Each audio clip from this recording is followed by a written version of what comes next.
2023 트렌드 코리아 출판 미래의 창 저자 김난도 기획 윤문경 리딩 오나겸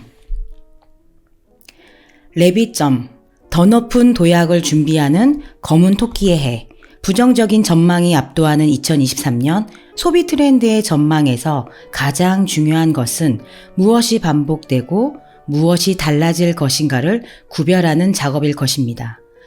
즉, 불황기의 소비 패턴을 과거와 비교해 보는 것이고 또 하나의 소비 전형성이 사라지는 시대의 흐름을 분석하는 것입니다. 변화의 속도가 더욱 빨라지는 2023 대한민국. 소비자들은 어떤 선택을 할 것인가? 지금부터 트렌드 코리아 2023 마지막 부클 시작하겠습니다. 공간력. 컴퓨터를 이용한 전자통신망이 사라지기 시작한 후 그동안 우리가 생활해온 실제 공간 이외에 가상공간이라는 개념이 생겨났다.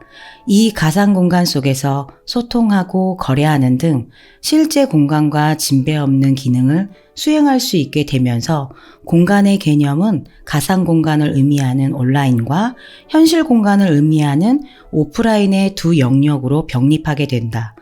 계속해서 기술이 발전함에 따라 가상공간의 편리성이 강해졌고 어느새 가상공간이 실제 공간을 위협하는 현상까지 벌어지고 있다. 특히 유통 분야에서는 전자상거래의 비약적인 발전으로 전통적인 공간에 기반한 소매 채널이 사라질 것이라는 의미에서 소매의 종말이라는 다소 섬뜩한 용어까지 등장했다. 더구나 2020년부터 지속되고 있는 코로나19 팬데믹으로 인해 서로 접촉하지 않은 언택트 트렌드가 모든 이의 일상에 굳건하게 자리 잡으면서 이러한 우려는 더욱 강해졌다. 그러나 공간의 힘은 우리의 생각보다 강하다. 특히 가상 공간을 온라인, 현실 공간을 오프라인으로 구분하지만 실제 공간은 단지 온라인의 상대 개념이 아니다. 실제 공간은 우리의 삶이 펼쳐지는 근원적인 토대이자 터전이다. 자기만의 매력으로 무장한 실제 공간에는 아무리 정교한 가상 공간도 따라올 수 없는 강력한 힘이 존재한다.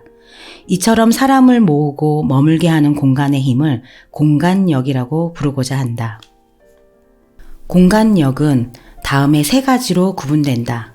첫째, 공간 자체의 힘으로 사람을 끌어다니는 인력이다. 공간의 인력이란 만유인력처럼 공간 자체의 힘으로 사람을 끌어들이고 나아가 그 안에 머물게 하는 힘이다. 매장을 더 크거나 작게 하는 방식으로 마치 중력처럼 고객을 끌어당기거나 어디에도 없는 차별화된 고객 경험을 느끼게 하고 고객들의 소통적 참여와 자율적 행위를 이끌어냄으로써 공간을 교류와 공간의 장이 되게 하는 방식으로 사람을 끌어당기는 것이 그 예이다. 둘째, 가상의 공간과 연계되어 효율성을 강화하는 연계력이다. 이제 온라인과 오프라인의 공간은 각각이 독립적으로 존재하지 않고 서로를 보완한다.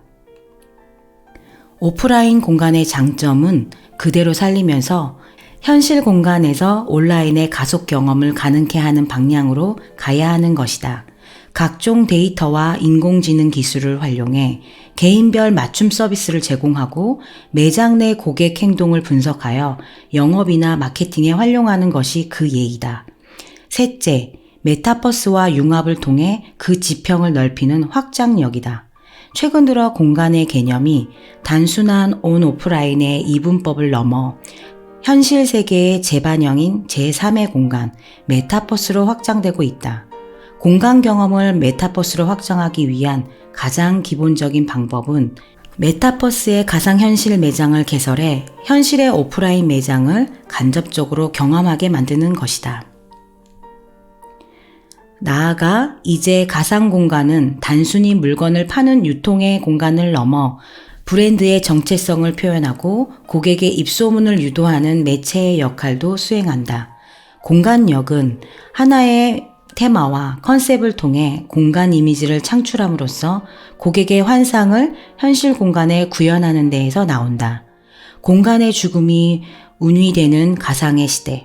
공간이 공간만의 힘을 갖추려면 그 출발점이자 궁극적인 지향점은 결국 고객이어야 한다.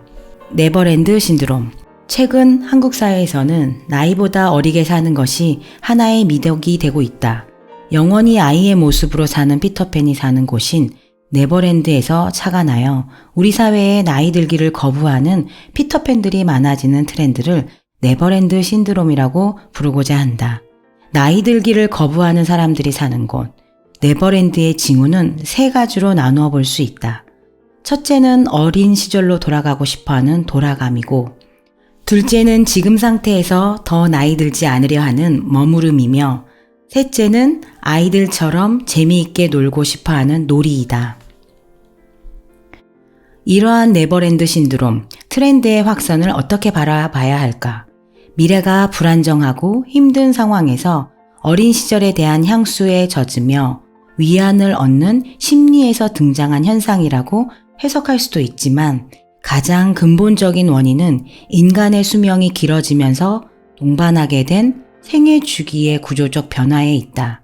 건강하게 오래 살게 되면서 청춘의 기간이 길어지고 생활 과정이 다양화됨으로 인해 어른의 전형이라고 할 수 있는 평균적인 삶의 모습이 실종됐기 때문이다. 더 오래 교육을 받는 사람들이 증가되고 결혼 및 출산의 경험은 개인의 선택에 따라 없을 수도 있고 시점의 격차가 20년까지 벌어질 수도 있게 됐다.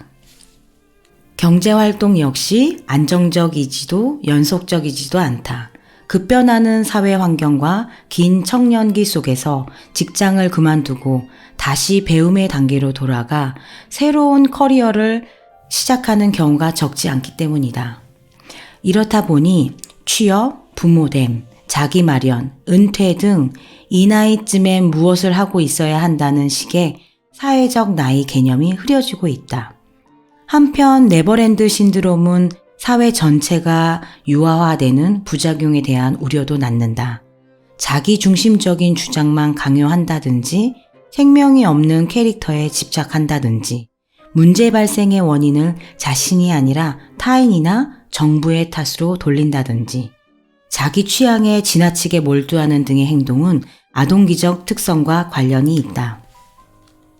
2025년이면 대한민국은 만 65세 이상의 인구가 전체 20%를 넘는 초고령 사회에 진입할 것으로 전망된다. 초고령 사회를 목전에 둔 상황에서 네버랜드 신드롬의 확산은 하나의 역설이다. 물론 나이 들기를 거부하는 네버랜드 사회가 앞서 말한 여러 미성숙의 문제를 가지고 있기는 하지만 긍정적인 전망도 동반한다. 국민들의 생물학적 나이가 많아진다 해도 시장 및 사회 분위기가 활기를 잃지 않고 역동성을 띌 수 있다는 의미이기 때문이다. 소비의 피터팬화는 개인에게도 장점이 많다. 불안이 팽배한 사회 속에서 어린 시절의 향수는 심리적 안정감을 주고 어른의 삶과 무관한 재미는 어른으로 살며 얻는 스트레스를 해소할 창구가 되어준다. 그렇다면 청년의 활기는 극대화하면서도 유아적 미성숙의 징후를 최소화하려면 어떻게 해야 될까? 네버랜드가 유토피아가 될지 디스토피아가 될지는 이 질문에 답하기 위한 우리의 노력에 달려있다.